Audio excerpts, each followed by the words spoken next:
Welcome alpha. உங்கள் எல்லாரும் கிறிஸ்து இயேசுக்களாக வரவேற்கிறேன். அன்றைக்கு மார்க் 11ஆம் அதிகாரத்தை படித்தோம். விசுவாசத்தை குறித்து சில வார்த்தைகளை படித்தோம். விசுவாசம் எப்படி வருது, ரெண்டாவது விசுவாசம் எப்படி கெடுறது. நம்முடைய விசுவாசம் ரெண்டு வகைப்படும். ஒன்று பாசிட்டிவ் ஃபெய்த், இன்னொன்று நெகட்டிவ் ஃபெய்த். ஆனால் பைபிளில் ஒரே விசுவாசம் தான் போட்டிருக்கு. ஆனால் ஒரே ஊற்றுலேருந்து ரெண்டு தண்ணீர் புறப்படாது அப்படின்னு சொல்லி போட்டிருக்குது. ஆகவே we can take it as a positive faith and a negative faith. இப்போ ஒரு காரியத்தை நம்ம எதிர்பார்க்குறோம் தேவனிடத்தில். தேவன் ஒருவர் உண்டு என்றும் அவர் தம்மை தேடுவதற்கு பலன் அளிக்கிறவர். தான் விசுவாசத்தோட டெஃபினிஷன் என்பதை விசுவாசிக்க வேண்டும். இதுதான் வேதம் சொல்லுது. இப்போ நம்ம என்ன பண்ணலான்னு கேட்டிங்கன்னா, கொஞ்சம் அதெல்லாம் கொஞ்சம் ஆராய்ச்சி பண்ணி பார்ப்போம். இந்த மார்க் 11, அப்புறம் எபிரேயர் 11ஆம் அதிகாரம், இது கொஞ்சம் இன்னைக்கு பார்ப்போம். 11 எபிரேயர் 11 வாசிங்க. விசுவாசமானது நம்பப்படுகிறவைகளின் உறுதியும் காணப்படாதவைகளின் நிச்சயமாய் இருக்கிறது. நம்பப்படுபவைகளின் விசுவாசமானது நம்பப்படுகிறவர்களின் உறுதியாக நம்புறதுல உறுதி. எப்படி எதை நம்புகிறோம்? தேவன் தான் இந்த உலகத்தை படைத்தார். எல்லாத்துக்கும் மேலான ஒரு பரம்பொருள் இருக்கிறார். அவர் தான் உலகத்தை படைத்தார். எல்லாவற்றையும் அவரால் கண்ட்ரோல் பண்ணப்படுகிறது. இது நம்ம அந்த பரம்பொருளை பார்க்க முடியாது. ஏனென்றால் அவர் தன்னை முடித்து கொள்ளுகிற தேவனாக இருக்கிறார். அவரை இப்போ ப்ரெசன்ட் கண்டிஷனில் நம்ம பார்த்தோம்னா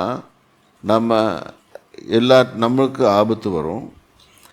தன்னை மறைத்து கொள்கிற தேவனாக இருக்கிறார் என்று வேதத்தில் வாசிக்கிறோம். நம்பப்பாடுகள் உறுதி, காணப்படாதவைகளை நிச்சயம். இப்போ அந்த அவர் செய்கிற நன்மைகளை பார்க்க முடியாது. இம்மட்டும் இந்த உலகத்தில் நம்ம இருக்கிற மட்டும் நன்மை செய்திருக்கிறார்.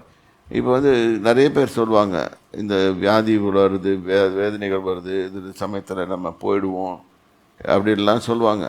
ஆனாலும் கர்த்தர் நம்மளை காப்பாற்றுகிறார். இப்போ நிறைய பேருக்கு இப்போ ரீசெண்டாக நான் என்னுடைய இந்த டெலிவிஷனோட ரிப்பேர் பண்ணுற மனுஷனை பார்த்தேன். அந்த ஆளுடைய சின்ன வயசு, ரொம்ப சின்ன வயசு தான். ரொம்ப கஷ்டமாக இருந்துச்சு. அவர் மனைவி 36 வயசு என்னமோ சம்திங், கிட்னி ஃபெயிலியர் அவுட்டு. இது டாக்டர்ஸ் காப்பாற்றிருக்கலாம். உண்மையாகவே டாக்டர்ஸ் முடியும் அப்படின்னு சொன்னால், டாக்டர் தான் உயிர் காப்பாற்றுறவங்க அப்படின்னு சொல்லி நினச்சிருந்தோம்னா அவங்க உயிர் காப்பாற்றிருக்கலாம். ஆனால் காப்பாற்ற முடியல, கிட்னி ஃபெயிலியர்னு சொல்லிட்டாங்க. இப்போ நம்ம மினிஸ்ட்ரியில் எத்தனையோ பேர் கிட்னி ஃபெயிலியர்ஸ், எத்தனையோ பேருக்கு பிரச்சனை அத்தனை பேரும் நிறைய பேர் சரியாக இருக்காங்க. இது எப்படி ஆகுதுன்னு என்ன கேட்காதீங்க. தேவன் பேரில் வைக்க விசுவாசத்தினால எல்லா சுகமும் வரும். தேவனுடைய பரிசுத்த கரம் நம்ம மேலே இருக்கும்போதும், ஆவியாரோட ப்ரெசன்ஸ் நம்ம மேலே இருக்கும்போது நிச்சயம் நமக்குள்ள ஹீலிங் ஃபேக்டர் ஸ்டார்ட் பண்ணும். அதுதான் நம்பப்படுவதில் உறுதி. நான் நம்புகிறேன் தேவனை, தானியேலை போல நம்புகிறேன், அதை உறுதியாக நம்புகிறேன். ஆனால் காணப்பட முடியாது. ஆனால் அது நிச்சயம், அவர் நிச்சயம் எனக்கு உதவி செய்வார். இப்படி தான் உலகமே வாழ்ந்துருக்குது இது வரைக்கும். இப்போ இந்த நூற்றாண்டெல்லாம் புதுசாக இதுதான் சொல்கிறாங்க. நேற்று அவங்களே ஒரு டிஸ்கஷன் பார்த்தாங்க. இந்த உலகத்தை 2 லட்சத்துக்கு வருஷத்துக்கு முன்னால் தொடங்குச்சின்னு சொல்கிறாங்க. அப்படி 2 வருஷத்துக்கு முன்னால் யார் இருந்தான்னு. இந்த 2 லட்சம் வருஷமே ஒரு ஒரு கற்பனையான ஒரு இதுதான். எங்கே ப்ரூவ் பண்ண முடியும்? 2 லட்சம் வருஷத்துக்கு முன்னால் இருந்தது, ஒவ்வொரு 2 மில்லியன் இயர்ஸ்க்கு முன்னால் இருந்தது, இதெல்லாம் ஒன்றுமே நம்மளுக்கு தெரியாது. நம்ம இப்போ இந்த இடத்துல இருக்கிறோம், நம்ம இந்த உலகத்தில் வாழ்கிறோம், இந்த உலகத்துலேருந்து போவோம், அதுக்கு முன்னாடி நம்ம சந்ததியை இங்கே வச்சுட்டு போகிறோம். இவ்வளோதான் நம்மளுக்கு தெரியும். மேபி சயின்டிஃபிக்கலாக சம் ஆர்டிகிள்ஸை கண்டுபிடிக்கலாம், அதெல்லாம் different. Science has got its own limitations, but faith is God's super science. You don't believe, you don't have to do something to achieve something. You just have faith, God will achieve the things for you. So, 3வது வசனம் கிளியராக போட்டிருக்குது. விசுவாசத்தினாலே நம் உலகங்கள் அப்படின்னா நம்மளுக்கு எத்தனையோ உலகங்கள் இருக்குது. இப்போ உலகங்கள்னால் நிறைய வேர்ல்டில் நிறைய பகுதி இருக்குது. 2வது நம்முடைய உலகமே, நம்ம சின்ன பிள்ளை இருந்தபோது சின்ன பிள்ளைகள் உலகம், கொஞ்சம் வாலிப வயசு வந்தோன்னா வாலிபர்களின் உலகம், நம்முடைய வாலிபத்தின் உலகம். அது மாதிரி ஒவ்வொரு உலகத்தையும் எடுத்துக்கலாம். இப்போ உலகங்களும் தேவனுடைய வார்த்தையினாலே உண்டாக்கப்பட்டது. இது கிரியேஷனை பற்றி போட்டிருக்குது. தேவனுடைய வார்த்தையினால் உண்டாக்கப்பட்டது என்றும், இவ்விதமாய் காணப்படுகிறவைகள் தோன்றப்படுகிறவைகளால் உண்டாகவில்லை என்றும் இருக்கணும். ஆல்ரெடி எக்ஸிஸ்டிங் இருக்கனால உருவாகலை. இதுதான் அவனுங்க சொல்கிறாங்க. சயின்டிஃபிக்காக சொல்கிறேன்னு சொல்லிட்டு குரங்குலேருந்து மனுஷன் வந்தான், இதுலேருந்து மனுஷன் வந்தான். இல்லை, மூதாதி அது குரங்கல்ல, கடவுள் உன்னை அப்படி சிருஷ்டிக்கவில்லை. அவர் தன்னுடைய சாயலாக தான் சிருஷ்டித்தார். Then comes to human beings. ஒவ்வொருவோட ஹியூமன் பீயிங்ஸும் இதில் படிக்கிறோம். இப்போ let us come to Mark 11th chapter. இப்போ இந்த இடத்துல வரும்போது இந்த இல்லஸ்ட்ரேஷன் படி நாம் பார்க்கலாம். இப்போ அங்கே ஒரு அத்திமரம் இருக்குது. அத்திமரத்தை உண்டாக்குனவர் தேவன்.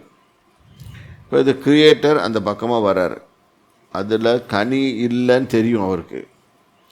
ஆனாலும் அவரோட சீஷர்களுடைய விசுவாசத்தை பலப்படுத்தும்படிக்கு அவர் அந்த மரத்தோடு பேசுகிறார். அவருக்கு நல்லா தெரியும் அது கனி கொடுக்கல, ஏன்னா அது சீசன் கிடையாதுன்னு சொல்லிட்டு. இதில் இன்னொரு காரியம் அறிந்து கொள்ளலாம். நாம் கிறிஸ்துவோடு எப்போவுமே இருந்தோம் என்றால் நாம் எந்த நிமிஷமும் கனி கொடுக்கலாம். கனி கொடுக்காத காலம் அப்படின்னு சொல்லி அப்படி எதுவும் கிடையாது. எந்த காலத்திலும் எந்த நேரத்திலும் நன்றியோடு உம்மை துதிப்பேன்னு சொல்கிற மாதிரி இங்கே எந்த காலத்திலும் நம்ம கனி கொடுக்கலாம். ஸோ கனின்னா ரிசல்ட், வேறு ஒன்றும் இல்லை. ரிசல்ட் ஓரியன்டாக இருக்கலாம். we can produce results. இப்போ அவங்க ரிசல்ட் என்ன வருது? அந்த மரம் கனி கொடுக்கறதுனால அவர் அதை எடுத்து சாப்பிடுவார், பசியாக இருக்கும்.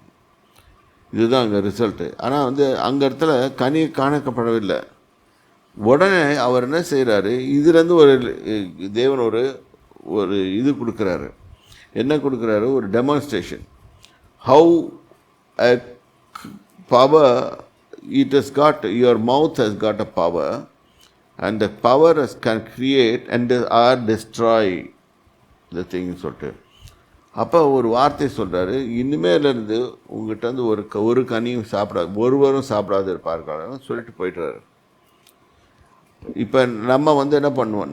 நம்மக்கிட்ட ஒரு காரியம் உண்டு. நம்ம ஏதாவது ஒன்று இது மாதிரி செய்துட்டோம்னா அது உழுகுதா அப்படின்னு சொல்லி பார்த்துட்ருப்போம். அவருடைய விசுவாசம் அது பார்க்கறதுக்கெல்லாம் தேவையில்லை. அவர் பாட்டுக்கு போயிட்டார், சொல்லி முடிச்சு ப்ரொனவுன்ஸ் பண்ணி போயிட்டார். ஏனென்றால் அது நடக்கும்னு அவர் விசுவாசித்தார். அப்போ அது விசுவாசித்த போது அது நடந்துருச்சு. அப்போ என்ன நடந்துச்சு? அவர் வாயிலேருந்து பவர் வந்துச்சு. அந்த பவர் அந்த லைஃப், அந்த ஒவ்வொரு உயிரும் அவரை நாடி தான் வாழ்ந்து கொண்டிருக்குது. அந்த லைஃப்பை கட் பண்ணிடுச்சு. அந்த மரத்தோட லைஃப்பை கட் பண்ணிடுச்சு. மரம் வேரோடு செத்து போயிடுச்சு. இதுதான் நடந்தது. இப்போ இந்த சங்கீதம் 104 பார்க்குறோம். ஏற்ற வேளையிலே நீர் ஆகாரம் தருவீர் என்று திமிங்கலங்கள் உம்மை நோக்கி பார்த்து கொண்டிருக்கிறது. திமிங்கலத்தில் முதல் எல்லா ஜீவன்களும் ஜீவராசிகளும் கர்த்தர் ஆகாரம் கொடுப்பார் என்று தான் பார்க்குறோம். ஈவன் வி எதுக்காக வேலைக்கு போகிறோம்? வேலைக்கு போகிறோம், நான் வேலைக்கு போகிறேன் ஜெபம் பண்ணுங்க அப்படின்னு நீங்கள் கேட்குறீங்க. ஏன் கேட்குறீங்கன்னா, உங்களுக்கு புரியணும் நீங்கள் வேலை செய்தால் உங்களுக்கு சாப்பாடு வரும். அப்போ வேதத்தில் சொல்லப்பட்ட வசனம் வேலை செய்யாதிருந்தால் சாப்பிடவும் கூடாது அப்படின்னு வர்ற வசனம் உங்களுக்கே தெரியுது. அதனால நீ அந்த வேலைக்கு போகணும், வேலைக்கு போனால் எனக்கு சம்பளம் வரும், சம்பளம் வந்துச்சுன்னா நான் பெரிய ஆளாக காட்டுவேன் அப்படின்னு சொல்லிட்டு உங்களுக்கே நீங்கள் நினச்சிக்கிறீங்க. அதனால வேலைக்கு போகிறீங்க, சம்பாதிக்கிறீங்க, உங்கள் வாழ்க்கையை நடத்தி கொள்ளுகிறீங்க. ஸோ அங்கே ஒரு வேத வசனம் நிறைவேறுகிறது. இப்போ இந்த இடத்துல பாருங்கள், அது காலம் இல்லை, ஆனாலும் கர்த்தர் அதுகிட்ட போய் கனியை எதிர்பார்த்தார். இன்றைக்கி நம்முடைய வாழ்க்கையிலும் நம்முடைய சீசன் இல்லாமல் இருக்கலாம், எனக்கு இது தெரியலன்னு சொல்லலாம். ஆனால் கர்த்தர் நம்மகிட்ட வரும்போது நம்ம கனி கொடுக்குறவர்களாக இருக்க வேண்டும்.